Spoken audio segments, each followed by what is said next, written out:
This is a one-eyed patient with sequelae of a chronic uveitis. He had rheumatoid arthritis as well. There is a central corneal opacity, a plastered pupil, and a very, very dense hypermature sort of cataract. So I have planned for an SICS, doing the peritomy. I do some cautery. These are all very old cases. In my library, I put in my incision, fashion my scleral tunnel,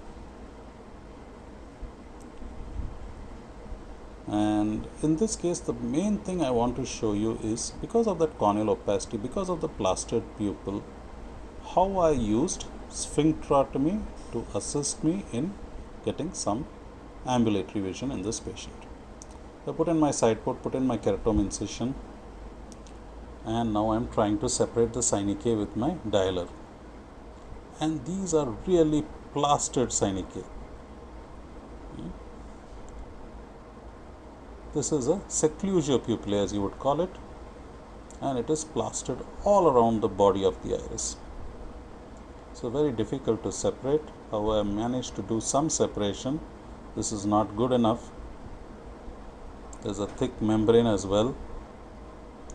So I just open up the incision, put in some HPMC, and now I am doing a judicious sphincterotomy. Now this is to serve multiple functions. One is mainly to assist me in the surgery, to get out this, to successfully handle this cataract and put in an IOL, and next is to create a large pupil through which the patient can actually see. If you notice that he has a dense corneal central opacity. So if I leave him with a pupil like that, I can use iris hooks and then put it back, but there is no use.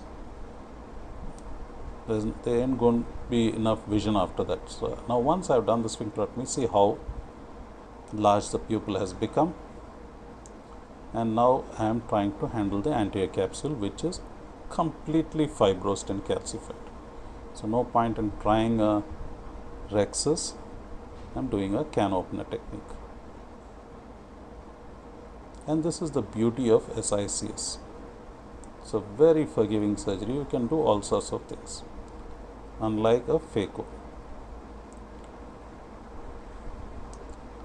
So just skirting around that calcific part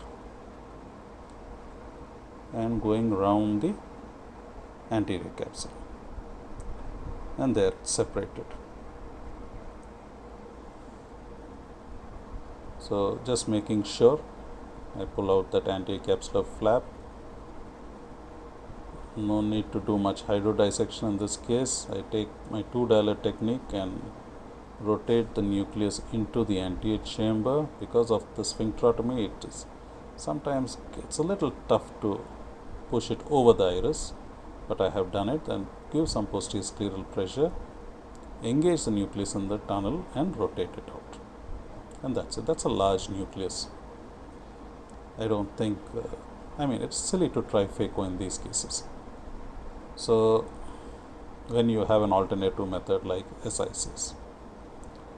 So now very carefully with my Simcoe, I am trying to take out the cortex. Of course, my view is not too great because of that dense opacity there. However, I am just trying to take out as much as possible, knowing fully well that I do not have a rhexis in place. So I should not catch one of those flaps and pull out the bag. Moreover, I can expect this bag to be loose as well. So you have to be very careful. So just take out what's necessary, take out as much as possible, and I put in my single piece PMMA lens, trying to get that under the iris into the bag or into the sulcus. Either way is no problem. I flex it, go under that iris, and then let it go. Just doing the finishing touches, taking out the HPMC, whatever little cortex I can find here and there, if there is any.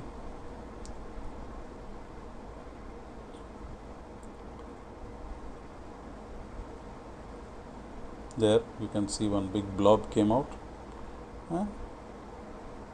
Give a subconjunctival enclosure. Thank you so much for watching.